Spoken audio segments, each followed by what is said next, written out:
Assalamualaikum warahmatullahi wabarakatuh. Perkenalkan, nama saya Muhammad Yusuf Jamaluddin, NIM 015 Shift A. Dan pada video kali ini saya akan membahas tentang aplikasi Cropboard 8.0. Aplikasi Cropboard 8.0 adalah program komputer yang dikembangkan oleh divisi Tanah dan Air FAO untuk menghitung kebutuhan air dan irigasi. FAO adalah singkatan dari Food and Agriculture Organization of the United Nations, sebuah badan khusus perserikatan bangsa-bangsa yang memimpin upaya nasional untuk mengatasi kelaparan, meningkatkan gizi, dan memastikan ketahanan pangan. Program atau aplikasi Cropboard 8.0 ini menggunakan data tanah, iklim, dan tanaman untuk menghasilkan simulasi kebutuhan air, jadwal irigasi, dan perhitungan pasokan air untuk berbagai pola tanam. Oke, seperti yang dapat kita lihat di sini, di aplikasi Cropboard kita akan menghitung tentang climate, iklim, rain, hujan, crop, tanaman, soil, tanah, untuk menentukan CWR, yaitu crop water requirement, atau kebutuhan air tanaman, dan schedule, atau jadwal penanaman. Oke, kita akan langsung menghitung data iklim. Untuk data iklim, kita akan memakai data iklim stasiun Sabang.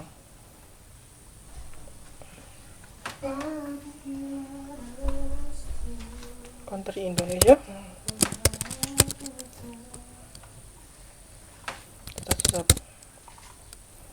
altitude elevasi,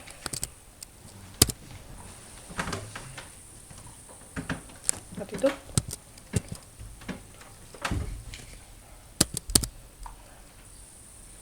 longitude.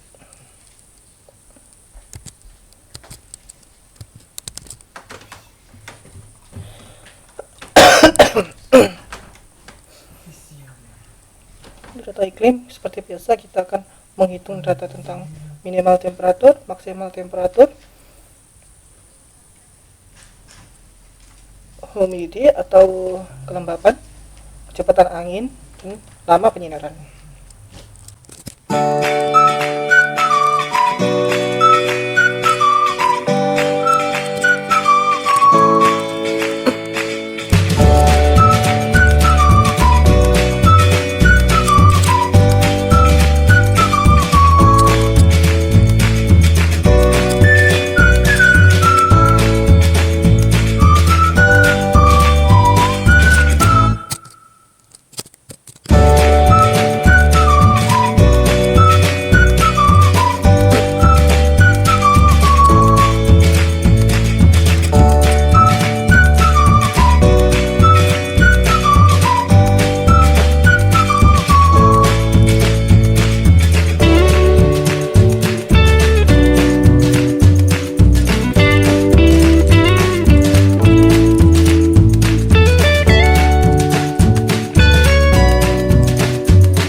Setelah kita mendapatkan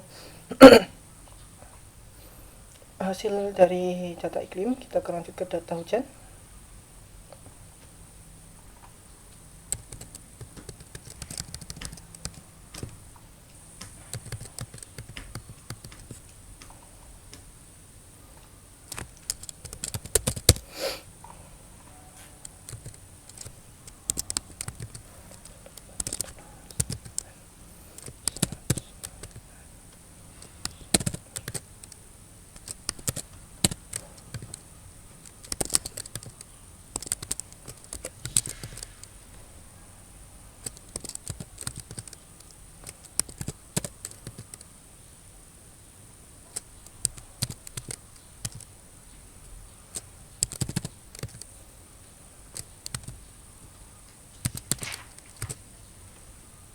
sekarang lanjut ke data tanaman.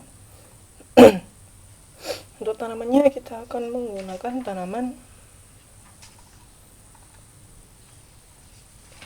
maize atau jagung.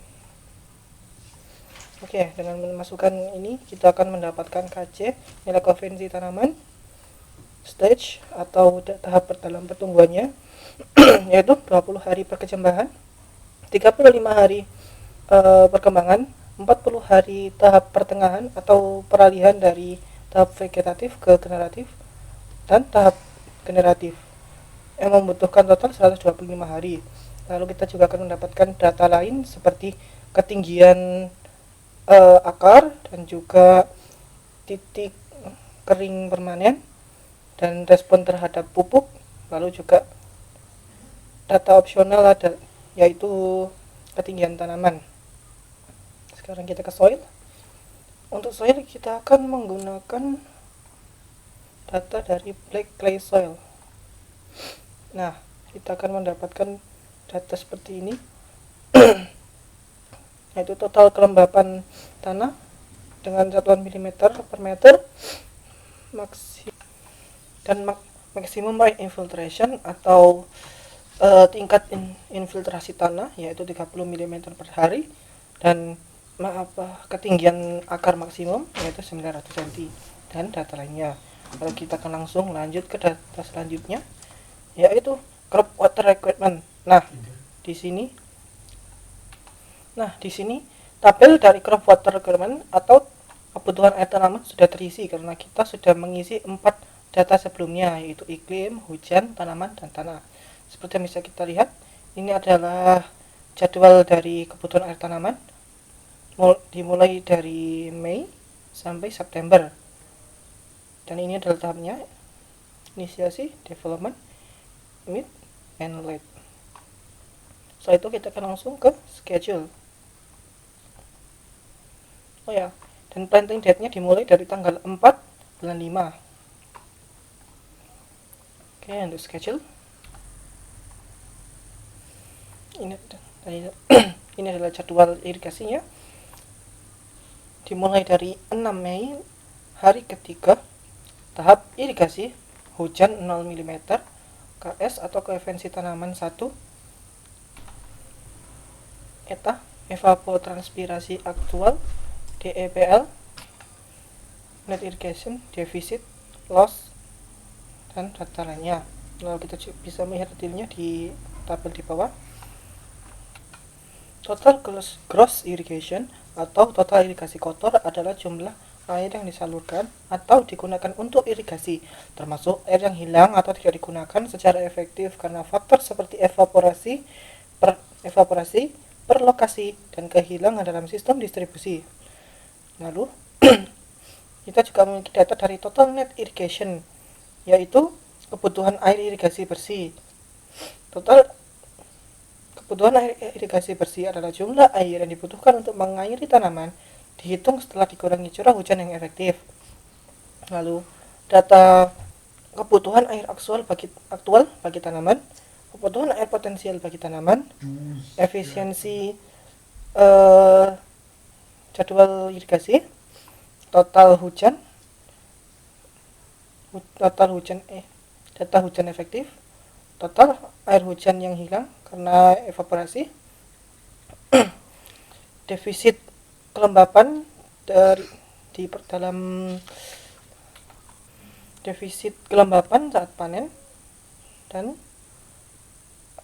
kebutuhan irigasi aktual. Lalu ada juga data efisiensi hujan dan data-data lainnya. Oke, sekarang kita akan membahas interpretasi data dari crop watt di stasiun Sabang dengan elevasi 126 mdpl, latitude 5,86 lintang utara, longitude 96,31 bujur timur. Untuk data iklim, kita mendapatkan rata-rata minimal temperatur 24,5, maksimal temperatur 28,8 Celcius, humidity atau kelembapan 77%, wind atau kecepatan angin 69 km per hari, sun atau lama penyinaran 5,5 jam. Lalu radiasi 17,2 megajoule per hari, itu evapotranspirasi 3,65 mm per hari. Untuk data angin, kita mendapatkan total 2265 mm. Untuk jumlah hujan efektif yaitu 1436,9 mm. Lalu untuk data tanaman, kita mendapatkan hasil yaitu tahap-tahapannya. Kita mendapatkan hasil 20 hari tahap inisiasi atau perkecambahan, 35 hari tahap pengembangan atau tahap vegetatif, mid-season 40 hari atau tahap peralihan dari vegetatif ke generatif, dan late season yaitu tahap generatif 30 hari dengan total 125 hari. Dengan jadwal penanam atau planting date atau jadwal penanaman tanggal 5 bulan 4 dan tanggal panen yaitu tanggal 9 bulan 5. Untuk data soil, kita mendapatkan jenis tanah black clay soil. Lalu untuk total kelembapan tanah tersedia 200 mm per meter. Lalu jumlah infiltrasi hujan maksimum 30 mm per hari. Maksimal ketinggian akar 900 cm. Initial soil moisture depletion atau pengurangan kadar air di dalam tanah yang disebabkan oleh berbagai faktor seperti evapotranspirasi, penguapan dari dalam tanah, transpirasi dari tumbuhan, drainase, dan penggunaan air tumbuhan yaitu sebesar 50%, dan initial available soil moisture atau kelembapan tanah tersedia 100 mm per meter. Lalu untuk data JWL, kita mendapatkan hasil total dari ETJ 351 mm per dekade.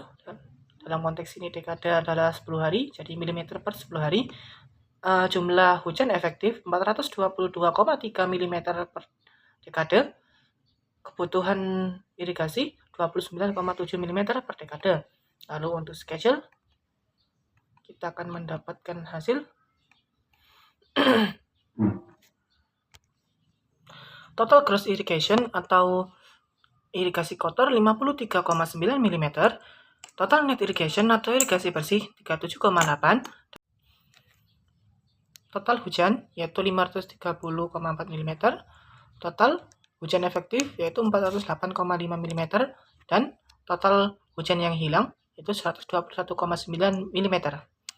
Itu saja dari saya, kurang lebihnya mohon maaf. Wassalamualaikum warahmatullahi wabarakatuh.